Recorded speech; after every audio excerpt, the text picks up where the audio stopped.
Jangan lupa like, comment, and subscribe channel YouTube TVRI Bengkulu dan nyalakan lonceng notifikasinya.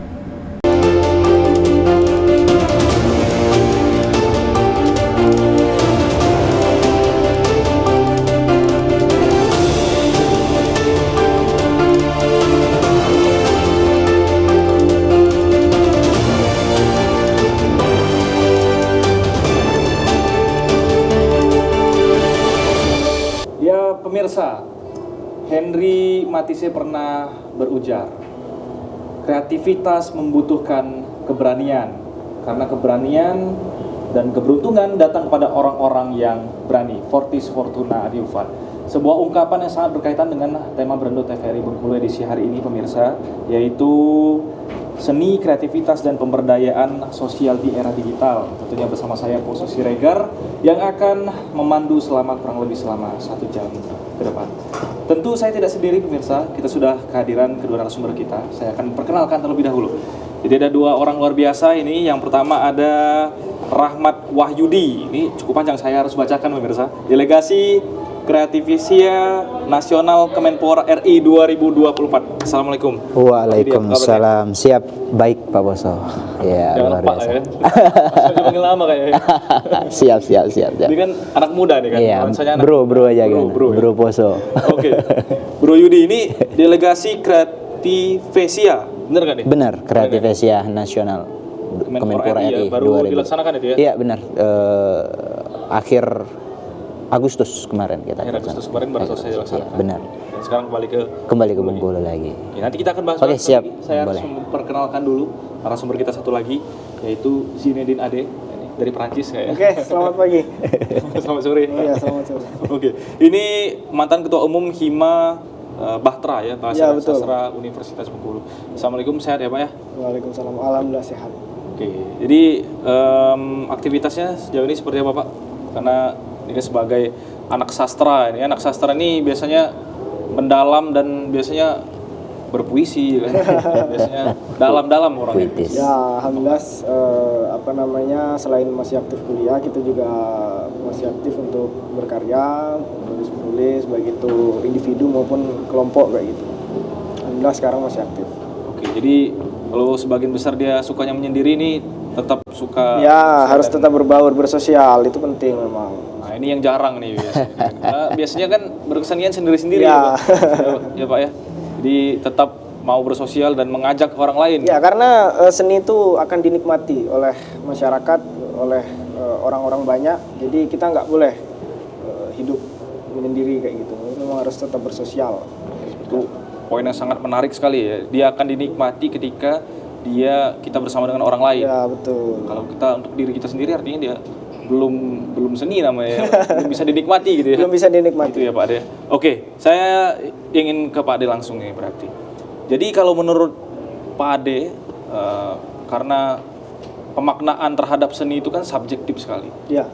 Setiap orang mengartikannya berbeda. Ya. Si A, interpretasi si B. masing-masing. Nah, kalau menurut Pak Ade seperti apa seni? Oke, kalau bicara tentang seni, memang kalau menurut saya seni itu adalah hasil dari kreativitas manusia, yang mana hasil kreativitas itu mengandung nilai estetika. Nilai estetika dalam penyampaian sebuah pesan. Nah, berbicara tentang seni itu sangat erat kaitannya dengan budaya. Nah, dalam konteks kebudayaan memang sekarang ya, di masa sekarang khususnya anak-anak muda, budaya itu sering diartikan sebagai sesuatu hal yang tradisional, sesuatu hal yang ke orang tua-tuaan kemudian, atau sesuatu hal yang kuno. Nah, ini sebenarnya menjadi problematika kita sekarang, apalagi anak-anak muda sekarang itu lebih menyukai era digital, baik itu teknologi, baik itu medsos ataupun platform-platform yang lain. Nah, ini kan sebenarnya menjadi suatu masalah dan juga ini menjadi suatu keuntungan bagi kita. Oh, jadi plus minus tuh. Ya, yang mana sebenarnya kesenian ataupun budaya itu sebenarnya dapat diakulturasikan dengan teknologi, yang mana kesenian itu bisa berkelanjutan dan juga bisa dinikmati khususnya kaula muda yang sudah sedikit bergeser, kebudayaannya sedikit bergeser ke barat-baratan. Nah, kira-kira seperti itu kalau pandangan saya sekarang. Oke, satu poin penting tadi yang saya garis bawahi, bahwa kebudayaan itu tidak melulu hal-hal yang kuno, Iya. tidak melulu hal yang tradisional, tidak melulu hal yang konvensional seperti itu ya Pak ya. Artinya dia bisa dikolaborasikan dengan perkembangan zaman, perkembangan teknologi, perkembangan digitalisasi yang hari ini dirasakan oleh anak muda. Iya, betul. Artinya oke. Saya ke Bro Yudi nih. Oke Bro Yudi, seperti apa kegiatannya kemarin Creativesia? Oke. Salah sebut terus nanti. Iya, bahaya juga ya kan kalau Iya, saya bahaya sebut ya. nih.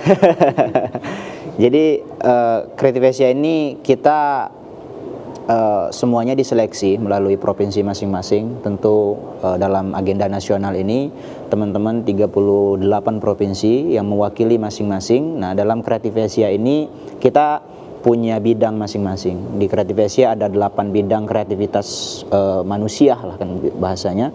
Ada 8 bidang kreativitas dan saya di bidang kriya saat itu.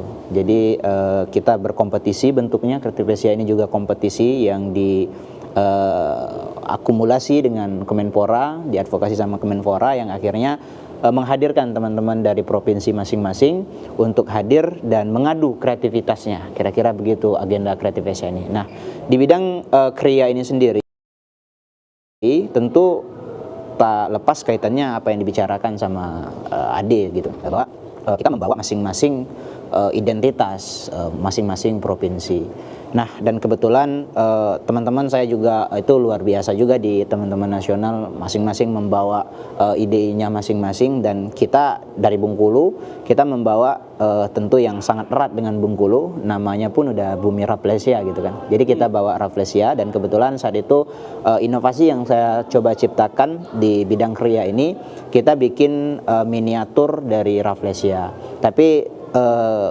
nggak just miniatur gitu, nggak hanya miniatur, tapi juga kita kombinasikan seperti apa inovasinya. Saya membuat miniatur Rafflesia yang kemudian digunakan itu sebagai sebuah pengharum wadah, pengharum ruangan. Jadi kita bikin miniatur Rafflesia seestetik mungkin, yang kemudian wadah ini Rafflesia ini kita jadikan, karena Rafflesia itu ada tengahnya tuh bolongan kan. Nah, itu kita jadikan wadah buat pengharum ruangan.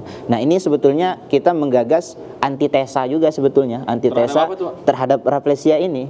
Jadi kan stigma orang terhadap Rafflesia adalah Rafflesia ini bau, bangkai gitu. Jadi harapannya supaya Rafflesia bisa dekat nih sama teman-teman anak muda. Jadi kita melihat wah, Rafflesia itu ternyata mengeluarkan bau harum gitu. Nah, sehingga mungkin walaupun ya begitu problemnya sebetulnya kata kemarin kita diskusi juga kan sama teman-teman dan sama juri juga gitu kan ya, problemnya kita menghilangkan mungkin ciri khas dari Rafflesia, karena harusnya Rafflesia memang bau, tapi itu kan satu hal yang dalam tanda kutip jadi stigma gitu kan. Nah, kita mau menghilangkan stigma, ya stigma yang memang harus dihilangkan gitu. Stigma itu kan sesuatu pandangan yang buruk gitu kan. Jadi harus kita hilangkan supaya semua orang bisa merasa dekat lah dengan itu. Salah satu inovasi yang kita coba hadirkan kemarin untuk perlombaan kita di Creativesia Nasional di bidang kriya gitu. Oke, berarti artinya kan sebuah kreativitas ini dia akan melahirkan suatu karakter yang kuat. Satu karakter yang kuat ini biasanya akan banyak komentator nih. Iya, biasa itu. Semakin kuat karakternya semakin akan banyak juga orang yang mengomentari. Benar. Ini tidak benar, ini harusnya seperti ini, harusnya seperti ini Kak. Kalau Bro Yudi melihat itu sebagai sebuah apa tuh komentar banyak ini? Ya komentar negatif itu sebetulnya kita melihat sebagai proporsi yang beda aja gitu kan. Jadi itu tanda orang berpikir aja sih menurut saya. Jadi kayak iya kan. Jadi kalau ada perbedaan interpretasi itu tanda semua orang sedang berpikir gitu kan. Jadi kalau kata Rocky Gerung gitu kan, pikiran hanya disebut pikiran kalau dibantah mungkin kan. Jadi Jadi kalau belum dibantah, belum dibantah itu namanya berdoa katanya. Oke, menarik pembahasan kita akan lanjutkan di segmen selanjutnya. Kita harus jeda terlebih dahulu. Pemirsa, jangan kemana-mana, tetap di Berendo TVRI Bengkulu.